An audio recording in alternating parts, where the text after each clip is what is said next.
Up with KREM begins now. Well, good morning. Happy Thursday to you. Welcome to Up with KREM. I'm Tim Pham. And I'm Nicole Hernandez. We want to get right to our meteorologist, Thomas Patrick. Thomas, it has been rainy every single day. Do we get a break or is it still happening? No breaks. Oh, bummer. More rain. Really, when it comes to getting a break from the rain, we got to look for a few hours of a break. And honestly, this morning is probably one of our better chances to get a small break before the next round later on today.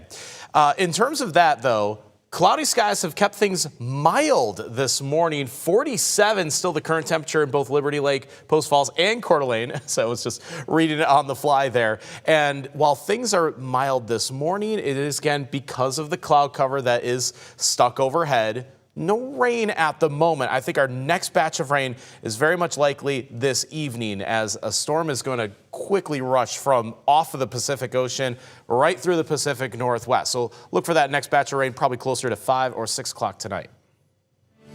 Thank you, Thomas.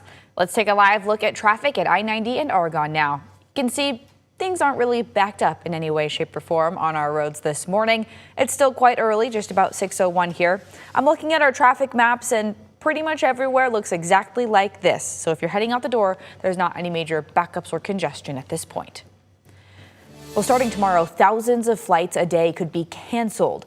The Department of Transportation says they're doing this as a proactive safety measure. The decision comes amid major staffing shortages at air traffic control and airport delays across the country, all tied to what's now the longest government shutdown in U.S. history. CBS News' Jared Hill has the latest. Our priority is to make sure that you're safe.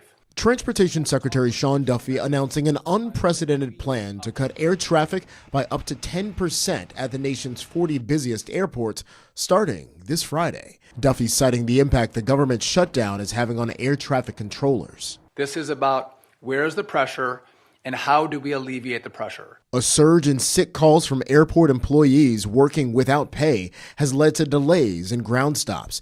The Trump administration warned staffing issues could get worse, with air traffic controllers set to miss their second full paychecks next week. If the pressures continue to build, we'll come back and take additional measures. President Trump Wednesday urged Senate Republicans to end the shutdown, arguing it hurt them in Tuesday's elections. The shutdown was a big factor, negative for the Republicans. Democratic leaders called again for negotiations, looking to include an extension to Affordable Care Act subsidies to any bill to fund the government. Stop the bull. Sit down and talk to us. But Republicans insist on reopening first. The stalemate creating a major airport slowdown just 3 weeks before the Thanksgiving travel rush. Jared Hill, CBS News.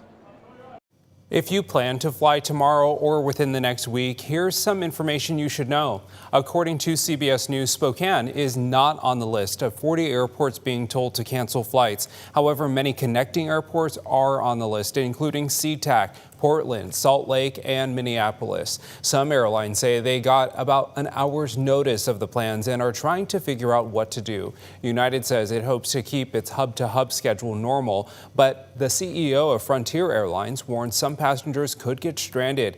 He suggests people flying Frontier within 10 days to book backup tickets.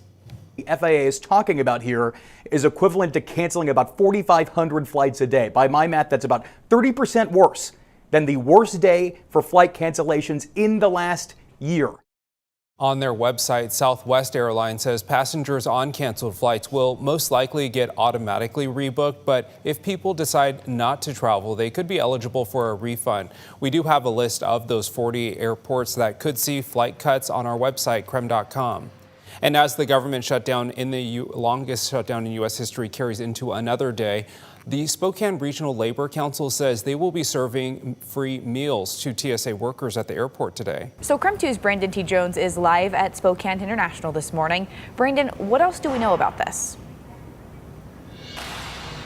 Yeah, good morning, Tim, Nicole. Well, about an hour ago when we were speaking with you, that was the rush of the Spokane International Airport. You can see those lines have gone down tremendously thanks to those TSA workers who have been waking up every single morning, clocking in, going and doing their work with the mindset to know that they still won't be getting paid and they're not sure when they'll be getting paid. So again, that's just a reminder as you come out and you travel that these TSA workers, they're now nearly 40 days of working without receiving a check. So in an effort to just show a little bit of appreciation for these men and women that keep showing up, the Spokane Regional Labor Council has partnered with the Inland Empire Area Local 338 of the American Postal Workers. And together they'll provide lunch for more than 100 TSA workers here at the airport.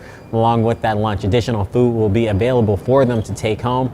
Later this morning, we'll get a chance to talk with a representative of the SRLC about these efforts today.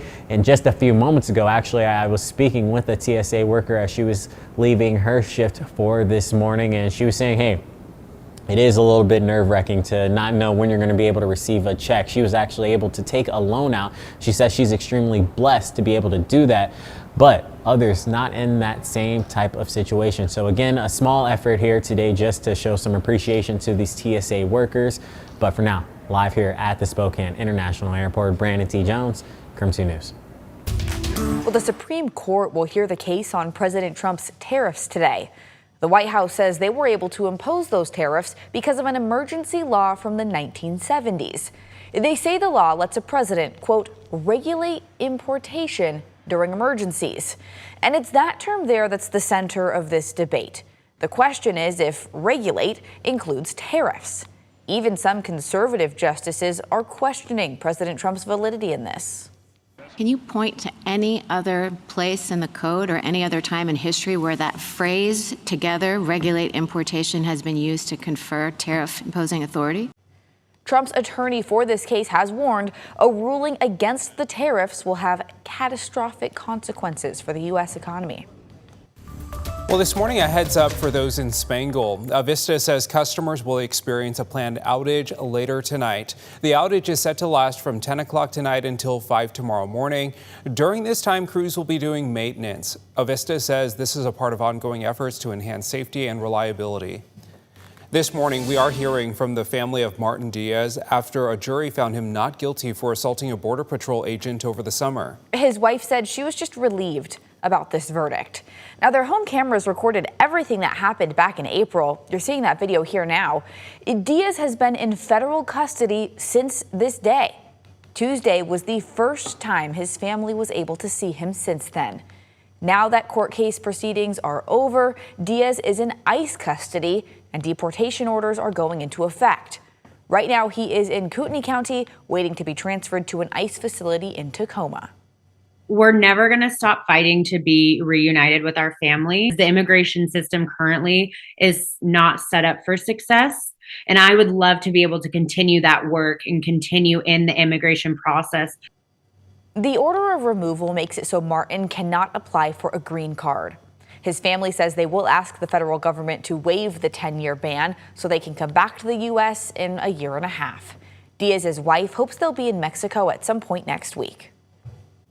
It is 6:09. We are waiting to hear if Brian Kohberger will be required to pay more restitution to families of his murder victims. In court yesterday, Kohberger's attorney argued he did not have the money. As a part of his plea deal, Kohberger was required to pay nearly $29,000 in restitution to the victims' families, along with more than $250,000 in criminal fines and fees. The state recently asked him to pay more to help cover some travel and funeral costs.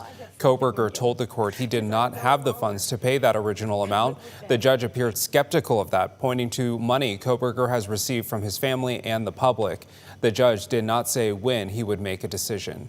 The man who vandalized Gazebo Park in Leavenworth just before Christmas of last year pleaded guilty in court. You can see the video here. Zachary Soltis doing donuts in his truck. He flung ice and mud all over the park, then crashed into nearby snow piles. A judge sentenced him to 20 days in jail or 160 hours of community service. Plus, he has to pay more than $8,000 in restitution. It is 6:10. A look at our day planner today. We're going to get more rain. It's just a lot more likely into the evening tonight. So another batch of nighttime rain on the way. So just getting a chance to maybe dry out this morning and afternoon, but even then there will be smaller chances for scattered showers. Even right now, it looks like areas nearest the Silver Valley and Lookout Pass might still be getting some very light rain currently this morning. Temperatures will still be mild for November standards, even in the 50s despite all this cloud cover. Like I mentioned, rain tonight, and we'll go over some hour-by-hour details on that coming up. This morning, we are remembering Mary Ann Wilson, the host of the Spokane-based exercise show, Sit and Be Fit. She died yesterday. She founded the show that aired out of Spokane's PBS station starting back in the 80s. The show aired across the U.S. and reached an estimated 83 million households and can still be seen on TV. She was 87 years old.